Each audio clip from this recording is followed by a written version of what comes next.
नमस्कार साथियों, स्वागत है आप सभी का आपके अपने channel get knowledge and share के एक नए और धमाकेदार वीडियो में। तो दोस्तों, आज की इस वीडियो में हम लोग कक्षा 10 की गणित की प्रश्नावली 1.1 की प्रश्न संख्या 3, 4 और 5 को हल करेंगे। ठीक है, यानी कि आज की इस वीडियो में जो ये प्रश्नावली 1.1 है वो हो जाएगी ख़त्म।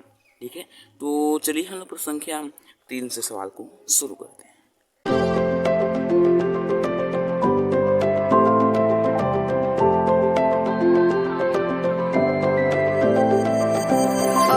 किसी परेड में 616 सदस्यों वाली एक सेना की टुकड़ी को 32 सदस्यों वाली एक आर्मी बैंड के पीछे मार्च कराने की एक सेना की टुकड़ी है। 616 उसमें 616 हैं सदस्य, और एक बैंड आर्मी बैंड वालों की एक टुकड़ी है, उसमें 32 लोग हैं। ठीक है, अब जो सेना की टुकड़ी है उसे बैंड वालों के पीछे मार्च करना है। ठीक है, मार्च करने का मतलब होता है ऐसे कि परेड वरेड में होता है ना कि जो सेना होते हैं, आप देखते होंगे जब 15 अगस्त 26 जनवरी टीवीओ पे तो सेना के जो लोग होते थे वो मार्च करते हैं परेड में। ठीक है, तो वही मार्च का मतलब होता है।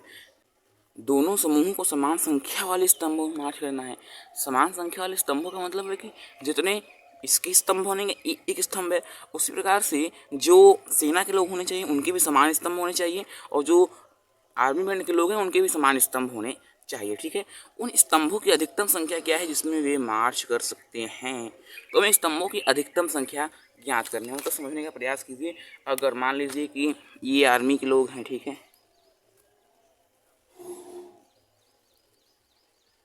हाँ, और इसमें कितने सदस्य पूरे 616 हैं। ठीक है, ये 616 लोग हैं, यानी मैं पूरा नहीं बना सकता। ठीक है, इसमें ज़रूरी नहीं है कि सदस्य 5 ही हों, और भी हो सकते हैं। ठीक है, और ये मान लीजिए आपके आर्मी बैंड के लोग हैं। ठीक है, ये आर्मी बैंड के लोग, सारे बैंड पार्टी वाले लोग हैं। ठीक है, ये इनकी संख्या 32 है। हाँ, तो ये बैंड के लोग हैं। ठीक है, तो इस प्रकार से एक के पीछे एक को रहना है।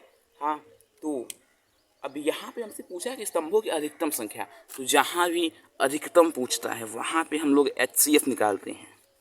क्या निकालते हैं? HCF। ये बात आपको ध्यान रखनी है। इसी प्रकार अगर सवाल आगे प्रश्नावली 1.2 में भी है, ठीक है, उसे हम लोग समय पर हल करेंगे। तो जहाँ पे अधिकतम पूछे, अधिकतम संख्या क्या होगी, तो हम लोग वहाँ पे HCF निकालते हैं। आपको ये बात ध्यान रखनी है। तो अब हम लोग सवाल को शुरू करते हैं। हम लोग पहले क्या लिखेंगे? हम लोग हल में लिखेंगे सबसे पहले कि स्तंभों की अधिकतम संख्या। तो स्तंभों की अधिकतम संख्या जो है वो किसके बराबर होगी? वो बराबर होगी 32 और 616 का HCF। ठीक है, इन दोनों संख्याओं के HCF के बराबर होगी। अब हम लोग 32 और 616 का HCF देंगे, तो उसके लिए हम लोग 32 को बाहर रखेंगे, बताए आपको, 616 को अंदर रखेंगे। पहले सिंपल भाग देंगे, एक बार जाएगा 32, यहाँ पे हमारे पास 11 में से 2 गए, 9 बचेगा, और ये बचेगा 2, तो फिर यहाँ पे 6 नीचे आएगा। फिर इसके बाद 9 बार भाग जाएगा, 9 दूनी 18, एक हाथ एक कैरी हो गया, और फिर 9 पे 27, 1 28, यहाँ हमारे पास 8 बचा।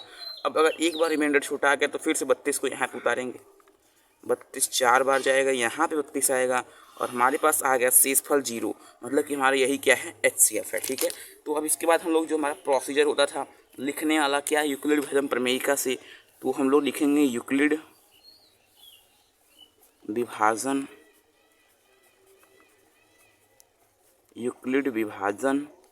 प्रमेयिका से। तो यूक्लिड विभाजन प्रमेयिका क्या कहती है? सभी स्टेप्स को हम लोग बार बार लिख देंगे। तो पहले हमने 616 का भाग दिया 32 से, 19 बार गया, और शेषफल बचा था 8। ठीक है, अब फिर उसके बाद हमने 32 का भाग दिया था 8 से, 4 बार गया था, और शेषफल बचा था 0। ठीक है, यानी कि अब इसके बाद हम लोग क्या लिखेंगे? हम लोग यहाँ पे R 0 आ गया, यहाँ पे लिखेंगे चूँकि R बराबर में 0, इसलिए HCF बराबर में 8। अब आपसे HCF तो पूछा नहीं था, आपसे स्तंभों की अधिकतम संख्या पूछा था, और वही HCF है। तो आप उसके क्वेश्चन के लैंग्वेज में आपको आंसर देना होगा, तो आप यहाँ पे लिखेंगे इसलिए या अतः स्तंभों की अधिकतम संख्या क्या होगी? स्तंभों की जो अधिकतम संख्या है वो हो जाएगी 8। ठीक है, ये हो गया आपका आंसर। तो आई होप कि आपको ये समझ में आएगा। जहाँ भी अधिकतम संख्या पूछे वहाँ पे हम लोग HCF निकालते हैं। आपको ये बात ध्यान रखनी है, इस सवाल को आराम से कर लेंगे। चलिए अब हम लोग बढ़ते हैं आगे और बात करते हैं चौथे सवाल। इस प्रश्न में कह रहा है कि यूक्लिड विभाजन प्रमेयिका का प्रयोग करके दर्शाइए कि किसी धनात्मक पूर्णांक का वर्ग, यहाँ पे हमसे धनात्मक पूर्णांक तो मतलब है सवाल में, लेकिन उसका वर्ग पूछा है। किसी पूर्णांक यम के लिए 3m या 3m+1 के रूप का होता है। अब मैंने आपको पिछले वीडियो में बताया था कि जहाँ भी वो 3m या 3m+1 के रूप का हो ये पूछे, या किसी के भी रूप का हो वो पूछे, तो हम लोग यूक्लिड विभाजन प्रमेयिका का प्रयोग करते हैं। यहाँ पे सवाल में कह भी रखा है कि यूक्लिड विभाजन प्रमेयिका का प्रयोग करके दर्शाइए, और इसका मैंने आपको एक फिक्स पैटर्न बताया था, वही पैटर्न इस सवाल में भी फॉलो करना है, ठीक है। तो लेकिन इसमें थोड़ा सा अलग है।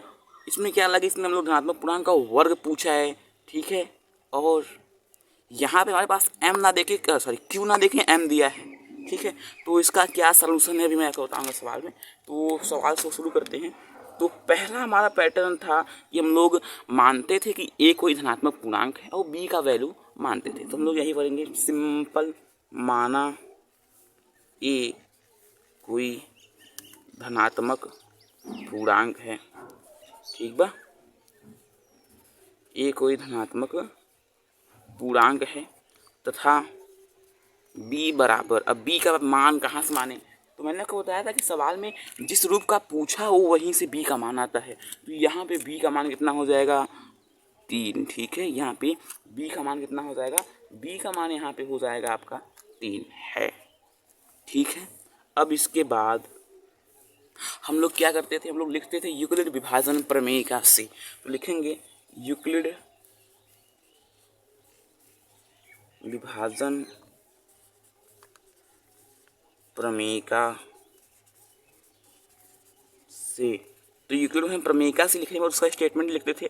तो इसका स्टेटमेंट होता है a बराबर में b q प्लस में r, जहाँ पे जो r की वैल्यू है 0 से बड़ी या बराबर और b से छोटी होती थी, इतना हम लोग लिखते थे। और फिर इसके बाद हम लोग क्या करते थे, हम लोग b का मान रखते थे यहाँ पे। तो ये आ जाएगा a बराबर में 3q प्लस में r, ठीक है, हाँ। और ये हो गया 0 से बड़ा r का मान, और b का मान यहाँ पे कितना हो जाएगा 3, यानी कि r जो है 0 से बड़ा या बराबर, 0 के बराबर है 1, 2 और 3 नहीं लिखेंगे क्योंकि 3 के पास बराबर का साइन नहीं है, ठीक है। आपको ये बात ध्यान रखनी है, यहाँ पे 0 तो हम लोग लेंगे लेकिन 3 नहीं लेंगे क्योंकि यहाँ पे बराबर का निशान नहीं है। अब बारी बारी से हम लोग तीनों का मान रखते हैं, 0, 1 और 2। तो अगर r बराबर में 0 होगा, r बराबर में अगर 0 होगा तो a बराबर में आ जाएगा 3q, r का मान 0 रखेंगे 3q आ जाएगा। लेकिन यहाँ पे अब थोड़ी सी अलग होगा यहाँ पे प्रोसीजर, बस आप ये करके छोड़ेंगे नहीं। यहाँ पे आपको धनात्मक पूर्णांक का वर्ग पूछा है, तो a क्या है, a धनात्मक पूर्णांक है लेकिन हमें इसका वर्ग बताना है। तो हम लोग a का स्क्वायर करेंगे, ठीक है। यहाँ पे a स्क्वायर बराबर में आ जाएगा 3q का होल स्क्वायर, बराबर में इसका स्क्वायर करें 9q स्क्वायर आएगा, ठीक है। अब हमें तो इसे 9q स्क्वायर के रूप का सिद्ध करना नहीं है, हमें इसे 3m या 3m+1 के रूप का सिद्ध करना है। ये देखिए आपको 3m के रूप में दिख रहा है, नहीं मुझे दिख रहा है, कैसे देखिए, ठीक है। अब मैं दिखाता हूँ कैसे। बराबर में आ जाएगा, इसे हम लोग 3 × 3q स्क्वायर लिख सकते हैं, और हम लोग 3m इसे लिख सकते हैं। क्यों, क्योंकि हमने 3q स्क्वायर को m मान लिया, किसको, यहाँ पे आप लिखेंगे माना 3q स्क्वायर बराबर में m। अब आप कहेंगे भैया m क्यों माना, क्योंकि अगर आप यहाँ पे सवाल पे देखें तो m क्या है, m एक पूर्णांक है, ठीक है। m क्या है, m एक पूर्णांक है, हाँ। और 3q स्क्वायर भी एक पूर्णांक है, क्योंकि आपने यूक्लिड विभाजन प्रमेयिका में पढ़ा है कि q क्या होता है, q पूर्णांक होता है और 3 भी पूर्णांक है। तो आप पूर्णांक से पूर्णांक का गुणा करेंगे तो आपको पूर्णांक ही मिलेगा। तो 3q स्क्वायर भी एक पूर्णांक है, तो इसलिए हमने इसे m मान लिया, ठीक है। तो ये 3m के रूप का दिखने लगा, हमें यही बात सिद्ध करनी थी। q स्क्वायर 3q स्क्वायर को हमने m मान लिया, ठीक है। ये बात आपको ध्यान रखनी है, ठीक है। अब इसके बाद r बराबर में 0 हो गया। अब हम लोग रखेंगे r बराबर में 1, तो r बराबर में 1 रखेंगे तो हमारे पास a बराबर में आएगा 3q प्लस में 1। फिर से मैं a से मतलब नहीं, मैं a स्क्वायर से मतलब है, तो यहाँ पे a स्क्वायर बराबर में आएगा 3q प्लस में 1 का होल स्क्वायर, ठीक है। अब इसका स्क्वायर हमें खोलना पड़ेगा। ये ए प्लस बी स्क्वायर, ए प्लस बी की होल स्क्वायर का फार्मूला यहाँ पे लगेगा। फार्मूला मैं यहाँ पे लिख देता हूँ कि जो ए प्लस बी का जो होल स्क्वायर होता है वो बराबर होता है A square plus B square plus में 2ab के। ठीक है, तो यही फार्मूला आपको यहाँ पे लगाना है। तो हम लोग यहाँ पे लिखते हैं, इसे हम लोग 3q + 1 को तोड़ेंगे तो यहाँ पे आ जाएगा पहले 3q यानी कि a का स्क्वायर प्लस में 1 का स्क्वायर प्लस में 2a और b। ठीक है, हाँ। अब यहाँ पे a स्क्वायर बराबर में आएगा, इसका स्क्वायर करेंगे 9q स्क्वायर आएगा प्लस में 1 3 + 6q हो जाएगा, ये 6q हो जाएगा। अब ये इसे हमें 3m या 3m + 1 के रूप का दिखाना है। ठीक है, अब देखिए कैसे कर सकता हूँ। यहाँ पे 1 है ना, तो 1 को एक काम करिए, आप 1 को उस तरफ भेजिए। तो यहाँ पे जो 9q स्क्वायर प्लस में 6q बचेगा और यहाँ पे 1 लास्ट में जाएगा, क्योंकि अगर लास्ट में 1 है तो इसे हम लोग 3m के रूप का बना के इसे हम 3m + 1 के रूप का दिखा सकते हैं। देखिए कैसे। ठीक है, तो यहाँ पे a स्क्वायर जो है वो बराबर आएगा इसके, हमें इसे 3m + 1 के रूप का दिखाना है, क्योंकि +1 पहले से ऑलरेडी है, +1 इसमें भी है। तो अगर हम 9q स्क्वायर प्लस में 6q को कैसे करके 3m के रूप का बना दे, 3m के रूप का कैसे बनेगा, हम इनमें से 3 कॉमन ले और जो ब्रैकेट में बचे उसे हम लोग m मान ले। ठीक है, हाँ। तो यहाँ पे हम लोग क्या करेंगे, 3 कॉमन लेंगे। कितना, आपको q भी कॉमन दिख रहा होगा, कुछ बच्चे कह सकते हैं सर q भी कॉमन है, तो हाँ q कॉमन है, लेकिन हमें 3m के रूप का दिखाना है, तो इसलिए हम q कॉमन नहीं लेंगे। तो यहाँ पे हमारे पास बचेगा 3q स्क्वायर बचेगा प्लस में 2q बचेगा। ठीक है, ये हमारे पास बचेगा इतना। अब प्लस में 1 रहेगा, अगर हम लोग 3q स्क्वायर प्लस में 2q को m मान लें तो भाई हमारा काम हो सकता है। तो वही हम लोग अब करेंगे। तो हम लोग यहाँ पे लिखते हैं, लाइन ड्रॉ करते हैं और फिर यहाँ पे a स्क्वायर बराबर में आ जाएगा 3m + में 1। ऐसा क्यों, ऐसा कैसे हुआ, ऐसा इसलिए हुआ क्योंकि भैया हमने माना कि 3q स्क्वायर प्लस में 2q बराबर में हमने m मान लिया। अब यहाँ पे बहुत सारे लोग कंफ्यूज रहते हैं, इतने मतलब कि ज़्यादातर लोग कंफ्यूज ही रहते हैं। ठीक है, तो मैं जब पढ़ा करता था मैं भी कंफ्यूज रहता था, भाई ऐसा क्यों हुआ, क्या गड़बड़ हुई है। गड़बड़ ये हुई है, गड़बड़ नहीं हुई है, बच्चों के मन में कन्फ्यूजन रहता है कि यहाँ पे m बराबर 3q स्क्वायर प्लस 2q माना, यहाँ पे m बराबर 3q स्क्वायर माना, ऐसा क्यों। हम लोग m को अलग अलग मान सकते हैं, क्योंकि m क्या है, m कोई पूर्णांक है, ये भी एक पूर्णांक है। ये हमने जो माना है 3q स्क्वायर प्लस 2q, क्योंकि q q है, 3 3 है, तो पूर्णांकों को जोड़ेंगे तो पूर्णांक ही तो मिलेगा भैया। ठीक है, और m कोई भी पूर्णांक हो सकता है, जरूरी नहीं है कि हाँ m एक पूर्णांक हो, स्पेशल 2 हो या 3 हो, m आप कोई भी पूर्णांक हो m है। तो हम लोग इसलिए हमने इसे m माना, इसलिए हमने यहाँ पे इसे m माना है। ठीक है, ये बात आपको ध्यान रखनी है। अब हम लोग बढ़ते हैं आगे। हमने a स्क्वायर यानी कि जब r बराबर में 1 रख के इसे 3m या 3m + 1 के रूप का सिद्ध कर दिया। अब हम लोग रखते हैं r बराबर में 2, तो r बराबर में 2 रखेंगे तो a बराबर में आएगा 3q प्लस में 2। हमें a से मतलब नहीं, हमें a स्क्वायर से मतलब है, तो फिर से आएगा 3q प्लस में 2 का होल स्क्वायर। अब फिर से ये वाला फार्मूला रखेंगे, a प्लस बी वाला ही फार्मूला लगेगा, a प्लस बी का होल का 3q का होल स्क्वायर, 2 का स्क्वायर प्लस में 2 × 3q × 2 हो जाएगा। ठीक है, ये बात आपको समझ में आ गई होगी, 2ab के रूप का। तो यहाँ से a स्क्वायर बराबर में आएगा 9q स्क्वायर प्लस में 4 प्लस में, तो ये हमारे पास आ गया 12q। अब इसे हमें 3m + में 1 के रूप का दिखाना है। कैसे दिखा सकते हैं आप खुद ही सोचिए। अगर आप, तो हमें यहाँ पे 1 नहीं दिख रहा है, हमें 1 दिखेगा। कब दिखेगा, अगर हम लोग यहाँ पे 9q स्क्वायर प्लस में से हम लोग 3 + 1 लिख सकते हैं, 4 को 3 + 1 लिख सकते हैं, बिल्कुल लिख सकते हैं। ठीक है, नॉर्मल बात है, हम लोग लिख सकते हैं। हाँ, अब 1 को साइड भेजते हैं, इस प्रकार से हमने किया था। 9q स्क्वायर प्लस में 3 प्लस में 12q प्लस में 1। ठीक है, अब इन तीनों में से 3 कॉमन लेंगे, क्योंकि हमें 3 ही तो कॉमन लेना है, हमें 3m + 1 के रूप का दिखाना है। तो यहाँ पे 3q स्क्वायर बचेगा प्लस में 1 बचेगा, प्लस में 4q बचेगा और प्लस में 1 है ही, तो यहाँ पे हम लोग इसे लिख देंगे 3m + 1। ठीक, क्यों, तो हमने 3q स्क्वायर प्लस में 1 प्लस में q को हमने m मान लिया है, m बराबर में 3q² प्लस में 1 प्लस में 4q, ये हमने माना है। ठीक है, हो गया हमारा आंसर। ए स्क्वायर जो है 3m या 3m प्लस 1 के रूप का होता है। तो आई होप कि आपको ये चीज़ समझ में आएगी। यहाँ पे इस प्रश्न में थोड़ा सा ये बात खास थी कि मैं वर्ग पूछा था और यहाँ पे m दिया था। ठीक है, इसके बाद नेक्स्ट सवाल है वो भी थोड़ा सा इसी प्रकार का है, उसमें थोड़ा सा चेंजेस में घन पूछे हमसे। ठीक है, चलिए हम लोग आगे बढ़ते हैं। प्रश्न संख्या 5। इस प्रश्न के साथ जो हमारी प्रश्नावली हो जाएगी खत्म। तो चलिए हम लोग प्रश्नावली को अपने करते हैं खत्म। ठीक है, तो इस प्रश्न में कह रहा है कि यूक्लिड विभाजन प्रमेयिका का प्रयोग करके दर्शाइए कि किसी धनात्मक पूर्णांक का घन घन घन घन घन यानी कि क्यूब हमसे पूछा है। ठीक है, हमसे क्या पूछा है? हमसे क्यूब पूछा है इस सवाल में। तो इस किसी का जो घन होता है वो 9m प्लस 1 या 9m प्लस 8 के रूप का होता है। तो हम लोग या सेम वही प्रोसीजर अपनाएंगे, अपना जो हमारा फिक्स पैटर्न है जो हमने आज तक किया है वही पैटर्न अपनाइए, आप कहीं नहीं फंसेंगे सवाल में, ये मेरा वादा है आपसे। ठीक है, तो वही पैटर्न हम लोग अपनाते हैं। तो हम लोग सबसे पहले क्या लिखेंगे कि माना, क्या मानेंगे भैया हम लोग? माना ए कोई धनात्मक पूर्णांक है। ठीक है, अब ये बात तो आपको पता ही होगा, ये हम लोग मानते हैं। और तथा बी, अब यहाँ पे आप बी बराबर क्या मानेंगे?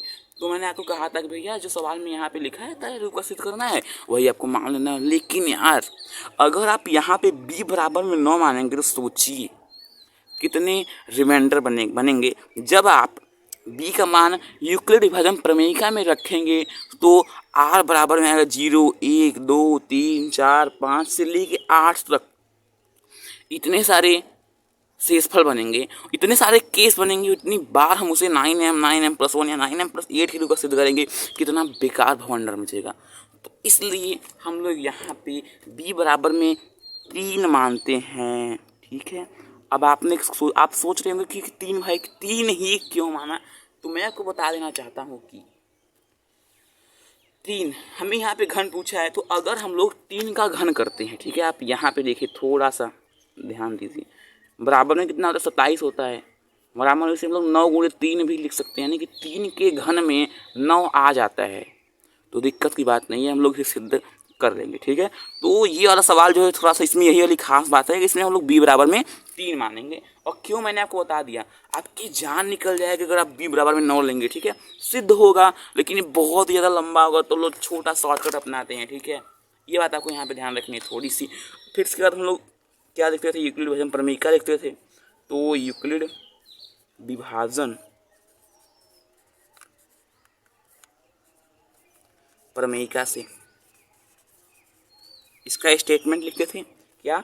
a बराबर में बी क्यू प्लस में r, जहाँ के जीरो का मान r का मान 0 से बड़ा या छोटा, बड़ा या बराबर, और b से छोटा होता है। ठीक है, ये हम लोग लिखते हैं। और इसके बाद हम लोग b का मान रखते थे। तो a बराबर में आ जाएगा 3q प्लस में r।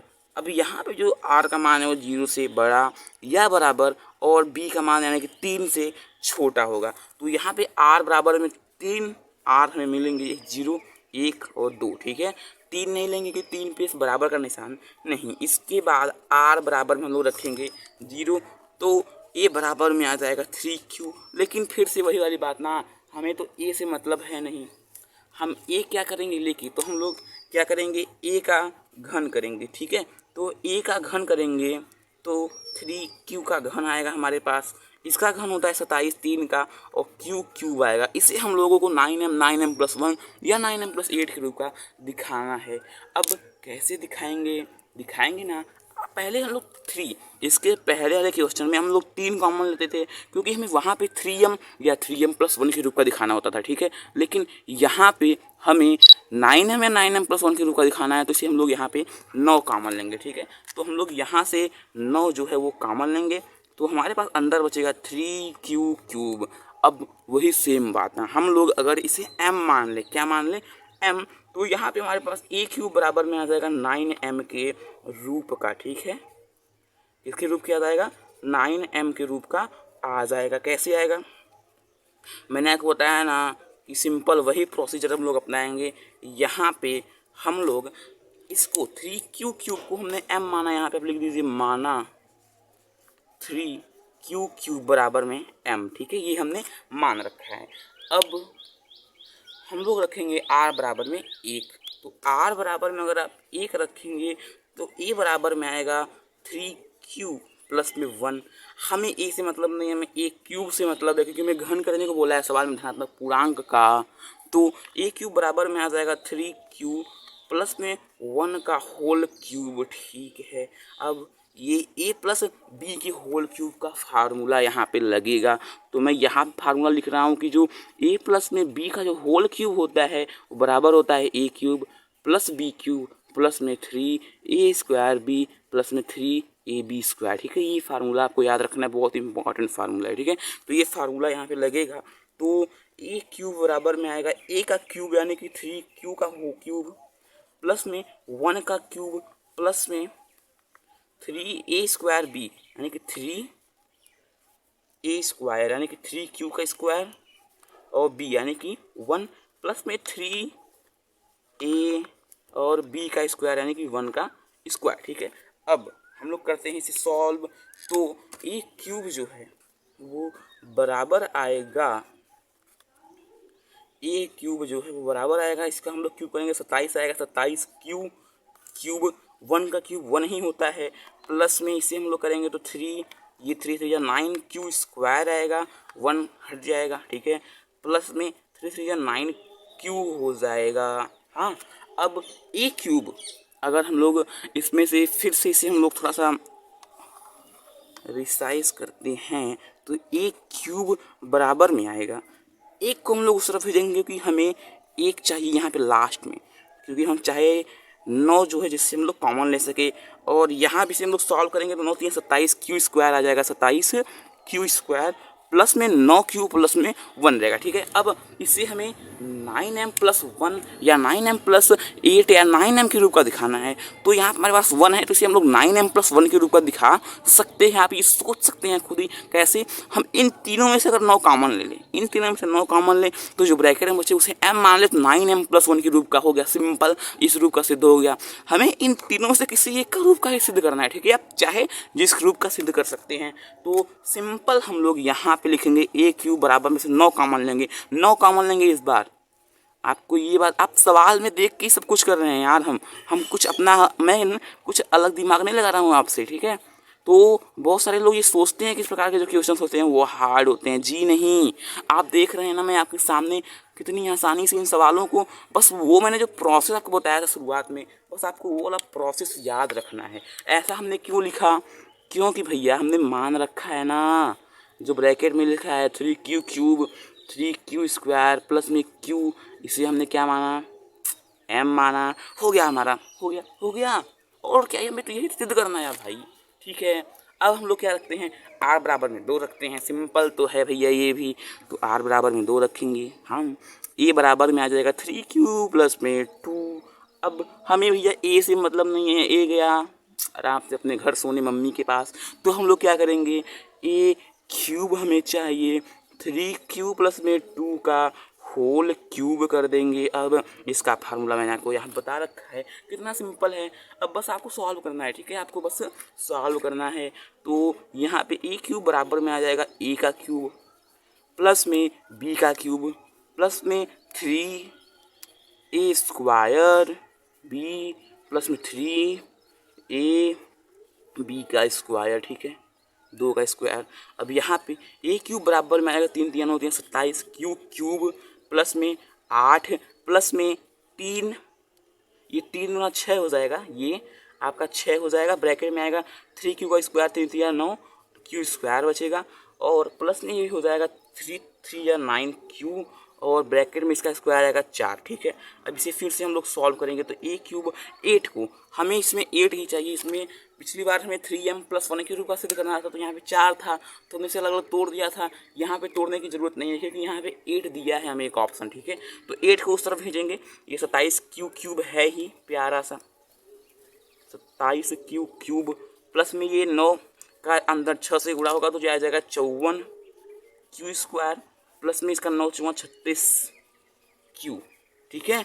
और प्लस में 8 है ही, इससे हम लोग 9m प्लस 8 के रूप का सिद्ध कर सकते हैं। देखिए कैसे, अगर हम लोग यहाँ पे इसमें से 9 कॉमन ले लें, 9 कॉमन आएगा, यहाँ पे 27 यहाँ पे 54 है, सभी दोनों की गुणज है सभी, तो यहाँ पे 3q क्यूब प्लस में 6q स्क्वायर प्लस में ये आपका जो है 4q, ठीक है, प्लस में 8, इसे हम लोग m मानेंगे तो a क्यूब बराबर में आ जाएगा 9m प्लस में 8 के रूप का। बस हमें यही बात तो सिद्ध करनी होती है इस प्रकार के क्वेश्चंस में।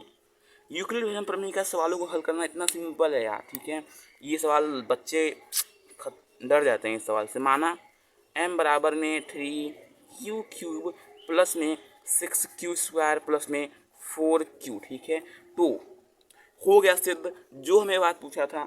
आप चाहे तो लास्ट में एक लाइन लिख सकते हैं इसके बाद, अतः किसी धनात्मक पूर्णांक का घन 9m प्लस 1 9m या 9m प्लस 8 के रूप का होता है। आपको बस यही बात सब कुछ सिद्ध करने के बाद आपको ये जो लाइन है ये हर सवाल में वापस से लिख देनी होती है। जो सवाल में सिद्ध करने को कहा होता है अतः लगा के आपको वही लिख देना होता है। शायद मैंने पिछले सवाल में नहीं बताया है तो आपको पिछले सवाल में भी यही कर लेना है लास्ट में, ठीक है। तो आई होप कि आपको ये क्वेश्चन समझ में आए होंगे। तो आज से प्रश्नावली 1.1 होती है खत्म, कल हम लोग शुरू करेंगे प्रश्नावली 1.2 का परिचय, ठीक है। तो अगर आपको इन सवालों में बनना है मास्टर तो आपको करनी पड़ेगी प्रैक्टिस। प्रैक्टिस के अलावा कोई और दूसरा चारा नहीं है, ठीक है।